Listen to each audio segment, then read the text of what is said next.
السلام عليكم ورحمة الله وبركاته. اللهم صل وسلم وبارك على سيدنا محمد وعلى آله وصحبه أجمعين. ازيكم يا حبايبي، عاملين ايه؟ يا رب تكونوا بخير. النهاردة بقى هنعمل مع بعض أكلة الشتاء. الأكلة ديت في الشتاء يعني حاجة ملهاش وصف كده. المحشي الجميل بتاعنا.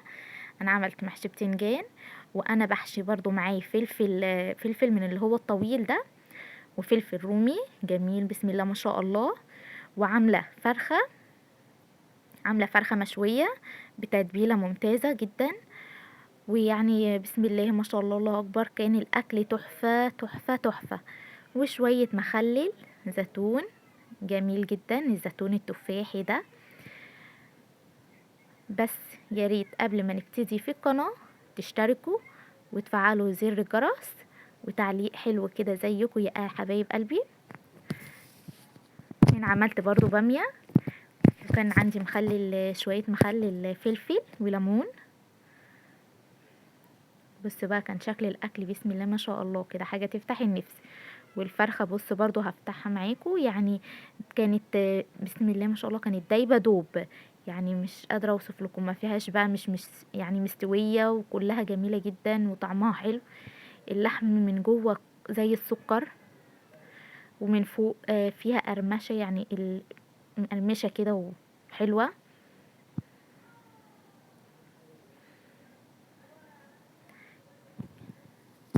كان حاجة ما شاء الله اللهم بارك. والطريقة معانا برضو سهلة وبسيطة.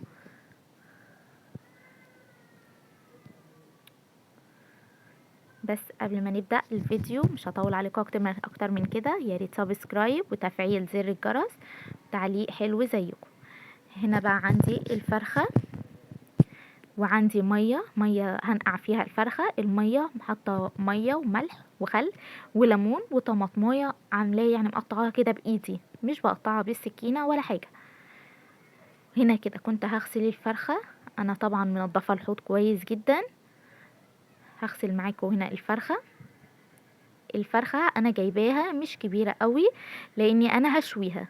يعني انا هحطها في الفرن تتشوي، فما كنتش عايزاها كبيرة قوي، لا انا كنت عايزاها حاجة كده يعني هو وسط، ما كنتش عايزاها كبيرة كده. تمام بقى هندعكها كلها من فوق ومن تحت ومن جوه، وننضفها كويس جدا وما بين الجلد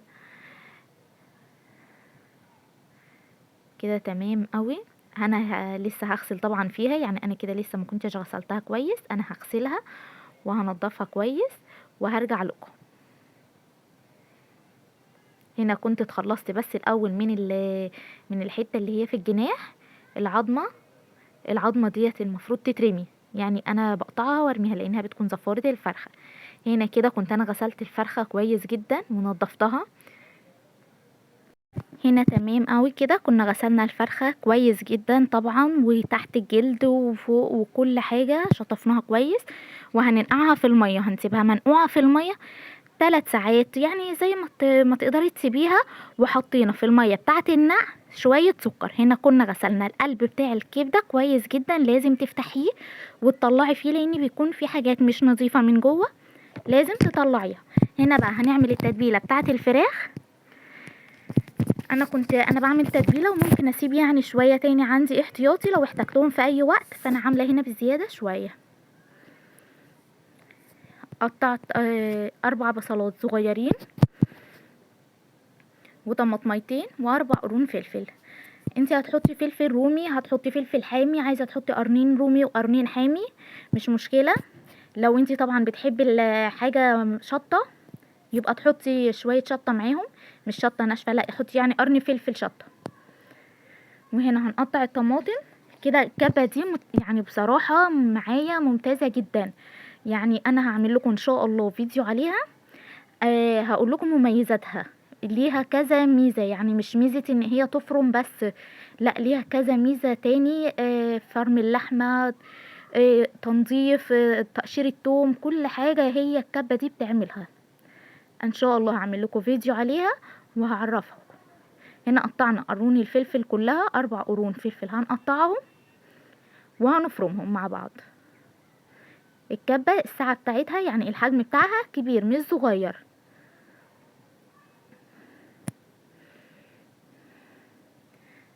كده تمام قوي. هنا هنفرمهم بقى مع بعض. بنحط الغطا بتاعها، ليها خرم كده يعني ليها مكان للقفل بتاعها عشان تقفليها صح. السكاكين بتاعتها حامية جدا ما شاء الله، يعني تفرم الحاجة بسرعة جدا وبتخليها ناعمة مش مهرية، يعني مش كأنها مية، لا بتخليها ناعمة. انا هنا بس كنت فتحتها علشان انزل بس بالمعلقة الشوية اللي من فوق دول عشان اتأكد ان كلها مفرومة كويس جدا وما فيهاش اي حاجة اي حاجة مثلا يعني تقطيع كبير. هديها بس فرمة كمان، تقليبة كمان زي كده وشكرا. كده تمام قوي معانا. هنا بقى هحتاج التتبيلة بتاعتها شوية ملح وباكو مرقة، باكو شوربة يعني، وشوية فلفل اسمر وشوية كمون صغيرين خالص. كده تمام.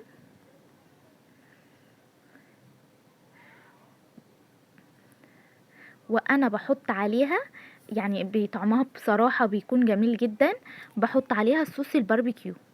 صوص الباربيكيو دوت بيخلي للشوي طعم، يعني ان انا احطها في الفرن واشويها بيخليها بصراحة طعمها ممتاز جدا. يعني انتوا هتجربوها وتدوها وان شاء الله هتدعولي. هنا بقى كنت بعمل تسبيكة المحشي. كده كان كل الحاجات اللي انا بعملها دي كانت قبلها بيوم بالليل. انا هنا بعمل تسبيكة المحشي. انا عاملة شوية محشي صغيرين فاكيد ان انا هعمل لهم شوية تسبيكة صغيرين برضو مش كتار. عملت بصلتين كده كبار شوية. البصل كل ما يكون كتير شوية في المحشي كل ما يديها طعم ممتاز، بيخلي طعمها عامل زي السكر والله العظيم بجد.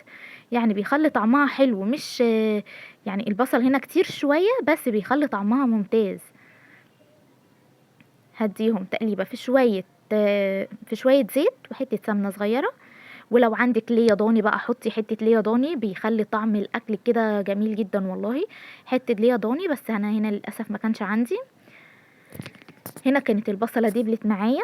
انا مش هخلي البصلة برضو تحمر، لا انا بصلة المحشي ما بعملهاش برضو ني في ني كله على بعضه، لا انا بدي بس البصل بشوحه على البوتاجاز يا دوبك البصلة تدبل فقط لا غير، مش عايزاها تحمر. هنا كنت حطيت شوية الطماطم. انا كنت عملت عليهم كان كيلو بتنجان عملت نص كيلو طماطم. هقلبهم مع بعض. شايفين التسبيكة برضو هيكون لونها فاتح مش غامق وهتكون جميلة كده، هتكون جميلة جدا. البصل فيها كتير شوية بس طعمها ممتاز. هحط فيها التوابل بتاعتها. هحط التوابل بتاعتها كلها دلوقتي قبل ما تتسبك. هحط شوية سكر. شوية سكر دوت عشان يعني عشان الحموضة. شوية سكر، معلقة سكر صغيرة مش كتير، وشوية فلفل اسمر وشوية كمون وحبة ملح صغيرين وباكو مرقة. كده تمام قوي. هقلب التسبيكة ديت هقلبهم مع بعض وهسيب بقى التسبيكة لحد ما تاخد نهايتها، يعني عايزاها تتسبك كويس. لما اجي يعني تسبكت كويس ما يكونش فيها مية وما يكونش فيها اي حاجة متبقية كده، لا انا عايزة التسبيكة تقيلة مش عايزاها خفيفة. انا هنا بحط المعلقة الخشب فوق الحلة، يعني بصراحة يعني اول ما بتحطي الطماطم بتقعد تبقبق كده وتطلع طماطم على البوتاجاز. المعلقة الخشب ديت ما تخليش الطماطم تطلع على البوتاجاز نهائي، تخلي كل حاجة جوه الحلة. هنا كده كانت الفرخة اتنقعت 3 ساعات بالظبط او 3 ساعات ونص. كانت طالعة ما شاء الله اللهم بارك كده زي العسل معانا. هنديها شطفة خفيفة، هنديها شطفة خفيفة مش اكتر. تمام. هشطفها معايا يعني هشطفها دلوقتي وهرجع لكم. كده هنا انا شطفت الفرخة كويس جدا والكبدة والقنصة وهسيبها تتصفى شوية قبل ما احط لها التتبيلة بتاعتها. هسيبها تتصفى من المية شوية. هكفيها كده كأنها قاعدة عروسة قاعدة. هنا بقى كانت التتبيله معايا اللي انا عملتها معاكم طبعا في نفس الفيديو. حطيت معلقه عسل نحل كبيره، يعني دي مش كله بيحطها، بس جربيها وحطيها والله العظيم مش هتندمي. معلقه عسل نحل كبيره حطيها عليهم، واعصري برضو ليمون، اعصري ليمون لان بتحب برضو الليمون زياده شويه. هنا كده هقلب معاكم التتبيله، قلبتها كويس جدا بالعسل النحل بكل حاجه.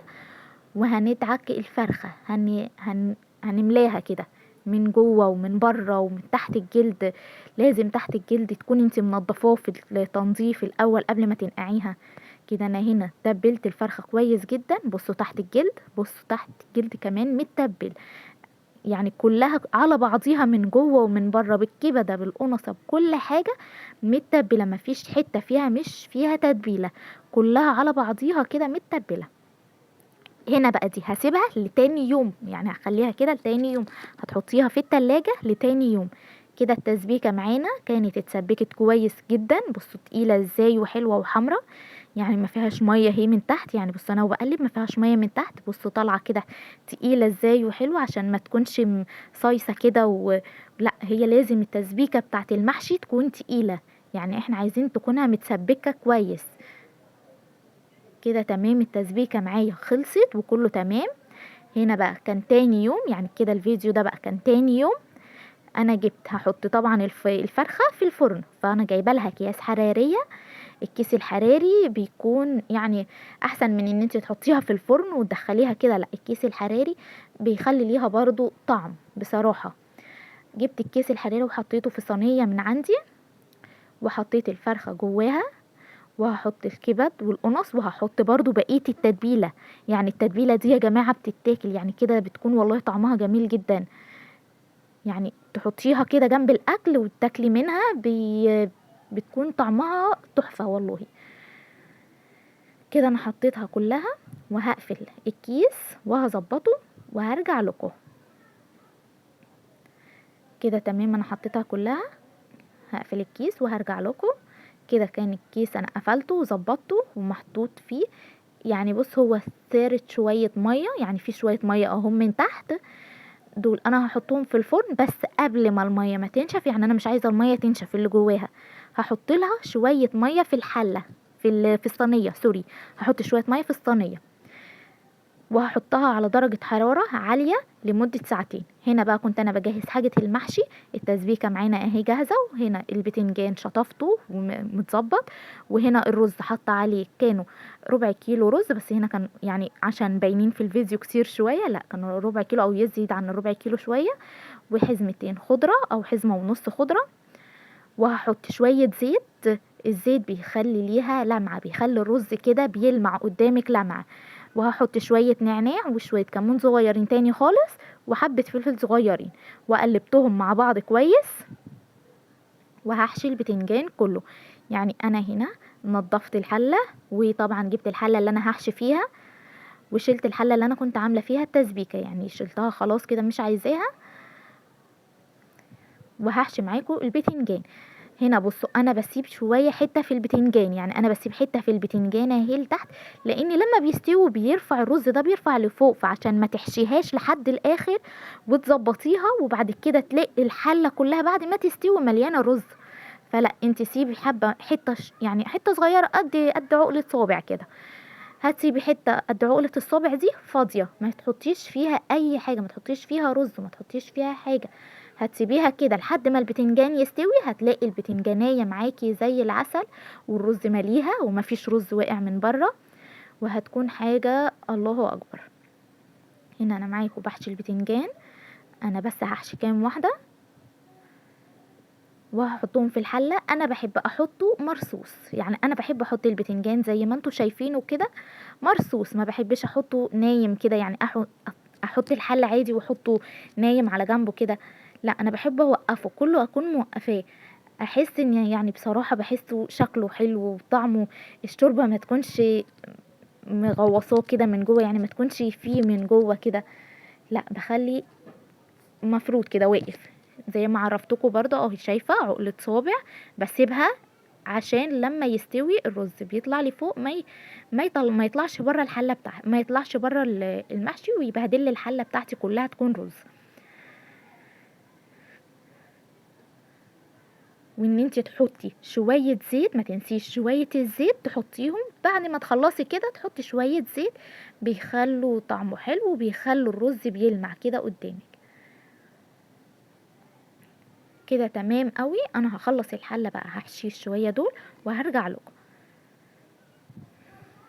كده تمام، انا حشيتهم. طبعا انا ما كنتش عامله كتير، انا كنت عامله شويه صغيرين. وبحب احشي الفلفل الطويل دوت اللي هو الحامي، يعني عشان انا ما بحبش احط شطه على التسبيكه، عشان في عندي ما بياكلش الشطه، فمش اكيد، وعندي اطفال، فمش هحط شطه على التسبيكه بتاعه المحشي. بحط قرون فلفل زي كده محشيه. اللي عايز ياكل حاجه فيها شطه شويه بياكل قرن فلفل مثلا من ده، وهو ونصيبه بقى. كده تمام. انا بزود حله المحشي بخليها لحد نص البتنجانيه. بص يعني مش هرفعه زي الكرنب، لا، لحد نص البتنجانيه. بص لحد فين اهي. كده تمام قوي لحد ما يستوي، تكون الشوربه خلاص بقيت كويسه معايا والبتنجان استوى. هعمل شويه باميه صغيرين خالص، قد طبق كده ولا يزيدوا عن الطبق بشويه، يعني شويه باميه صغيرين. كنت انا فارزه باميه وحطاها في الفريزر. هطلع كيس عملت له كام 5 فصوص توم، دقتهم كويس او فرمتهم كويس، وهحط لهم حته سمنه وهقلب الثوم في السمنه لحد ما يكون لونه ذهبي. ما تستنوش عليه لحد ما يحمر. كده تمام قوي. كمان كان زيت عنه السوا شويه. هزوده شوربه، يعني انا بحب، يعني في اللي بيحب الباميه بشوربه وفي اللي بيحبها بالتغذيعه، يعني بالصلصه كده. انا ممكن اعملها كده وممكن اعملها كده، بس المره دي انا عملتها بشويه شوربه. كان عندي شوربه زياده فقلت مش مشكله اعمل شويه باميه جنبهم. كده انا حطيت شويه شوربه على قد شويه الباميه اللي عندي. تمام. انا بفرز الباميه، بنضفها وبديها اغطسها في شويه ميه سخنين، يا دوبك اغطس الباميه واطلعها افرزها واحطها في الفريزر لاي وقت انا محتاجاه. كده انا طلعت الباميه، كانت عملت تلج بس شويه، يا دوبك هتحطيها هتلاقيها فلفلت معاكي كده، فكت معاكي كلها بكل سهوله، مش متعبه ولا فيها اي حاجه. بص هقلبها على الناحيه التانية. كده تمام. هقلبها بص على الناحيه التانية، هتلاقيها بص بتفك معايا، كل واحده بوحدتها، يعني مش هتلاقيها اتهرت معايا ولا اي حاجه، كل واحده بوحدتها. كده تمام قوي. والشوربه يا دوبك على قدها كويسه. انا هسيب بقى الباميه تستوي شويه، يعني هغطي عليها وهسيبها تستوي. هي برضو مش بتاخد وقت على السوا. تمسكي الباميه كده وهتهرسيها، تلاقيها اتهرست معاكي بكل سهوله. هتعرفي ان هي كده الباميه استوت معاكي. كده الباميه خلاص خلصت معايا. بصوا بقى طعمها، يعني شكلها جميل جدا. كده انا خلصت الباميه تمام قوي. وبكده اكون انا خلصت الفيديو الاكل. وده الشكل الاكل النهائي. الغدا بتاعنا النهارده محشي بتنجان ومحشي فلفل وفرخه مشويه ومخلل وشويه باميه صغيرين. بص المحشي انا بفتحه معاكم اهو عشان اعرفكم ان هو مستوي. بص من جوه احمر وجميل ازاي، مفهوش صلصه، يعني مفهوش صلصه تحسيها ان هي ميه، لا، الصلصه التسبيكه احنا كنا مسبكينها كويس وكانت جميله جدا ما شاء الله. والفرخه معانا كانت جهزت وطلعت من الفرن. انا طلعتها وفتحت عليها الكيس، يعني فتحت اول ما طلعتها فتحت الكيس الحراري وكانت مستويه معانا وزي العسل. حطيت جنبها شويه مخلل زيتون بس. ما تنسونيش في الاشتراك في القناة وتفعيل زر الجرس، واتمنى ان انتوا تحطوا تعليق حلو كده زيكم يا حبايبي. وهنا كان شوية البامية، انا غرفت شوية بامية، احنا عدد الافراد عندنا مش كتير، يعني انا غرفت شوية بامية صغيرين، وكان عندي شوية مخلل فلفل وليمون. وكده ده شكل اكلنا النهائي. برضو هشوفوا الفرخة هفتحها كده، يعني هقطع منها حتة طالعة كده ما شاء الله اللهم بارك. انا بس عشان كنت ماسكة التليفون بايدي التانية، فبص هفتحها برضو معاكم. اللحمة مستوية، الفراخ مستوية جدا ودايبة دوب، يعني تقطعي الحتة كده تاكليها، مش تقعد ساعة كده على لحد ما تتاكل. ومقرمشة شوية من فوق والتتبيله بتاعتها نازله اهي من تحت. يعني كان طعمها بصراحه اللهم بارك، كان طعمها جميل جدا، وكانت اكله زي العسل. وما تنسونيش في الاشتراك وتفعيل زر الجرس. باي باي.